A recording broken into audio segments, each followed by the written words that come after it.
देखिए, आज ग्रामर में हम आपको प्रीपोजिशन के दो जो शब्द हैं, जैसे सिंस और फार का जो यूज होता है, इनमें डिफरेंस होता है।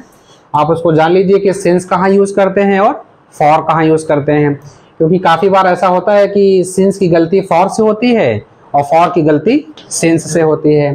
तो जब आप सिंस का यूज जान लेंगे तो जहां सिंस यूज नहीं होगा वहां फॉर का यूज करेंगे।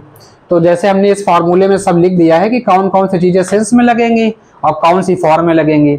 जैसे एग्जांपल के तौर पे मान लीजिए हम सिंस का यूज कहाँ करेंगे, जैसे सुबह, दोपहर, शाम, रात, बजे, बजे का मतलब होता है ओ क्लॉक, एएम, पीएम, उनके साथ भी सिंस लगाते हैं। Today, tomorrow, the day after yesterday, या फिर बचपन जैसे चाइल्डहुड हो गया, दिनों के नाम, महीनों के नाम और वर्षों के नाम के साथ। इसके अलावा एज के साथ भी सेंस लगाते हैं। जैसे सेंचुरीज होती हैं तो सेंचुरीज में सेंस लगाते हैं।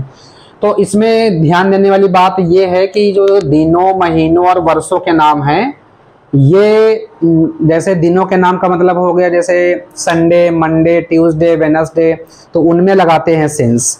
अब जैसे लिखा हो 3 दिनों से, 4 दिनों से या 5 दिनों से, तो क्या लगाएंगे? फॉर। जैसे इसमें महीनों का नाम है, जैसे महीनों के नाम में क्या है, जैसे जनवरी से, फरवरी से, मार्च से, अप्रैल से, तो क्या लगाएंगे? सिंस। और अगर ये दिया है कि 2 महीने से, 3 महीने से, 4 महीने से, तो फॉर लगाएंगे। ऐसे ही वर्षों के नाम में भी है, जैसे मान लीजिए कहा गया 1990 से, 2016 से, तो क्या लगाओगे? सिंस। अगर ये दिया है कि 3 वर्षों से, 4 वर्षों से, 5 वर्षों से, तो फॉर लगाएंगे। तो इतनी चीजें ये समझने की जरूरत थी। बाकी जैसे मॉर्निंग है, आफ्टरनून है, इवनिंग है, नाइट है, ओ क्लॉक, यहाँ पर भी ओ क्लॉक जैसे मान लीजिए 2 घंटे से है तो फॉर लगेगा। अगर 2 बजे से है तो सेंस लगेगा।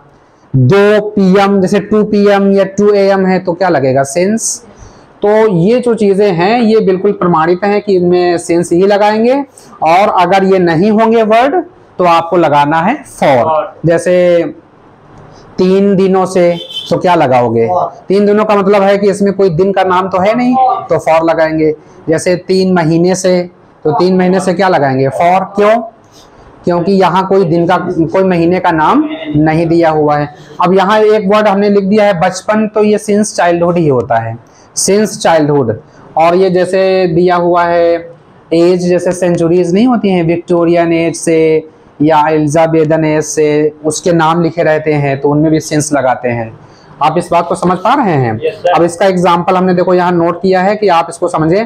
जैसे mister Ojha has been teaching English 1990, तो यहाँ देखो आपको सिंस या फॉर में से एक भरना है यहाँ। तो आपका ये 1990 है, तो ये किसको इंडिकेट करता है?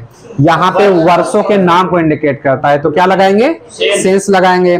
जैसे समीर हैड बीन वर्किंग, फिर स्पेस है यहाँ भरना है आपको, और 15 ईयर्स, तो 15 ईयर्स है तो यहाँ क्या लगेगा?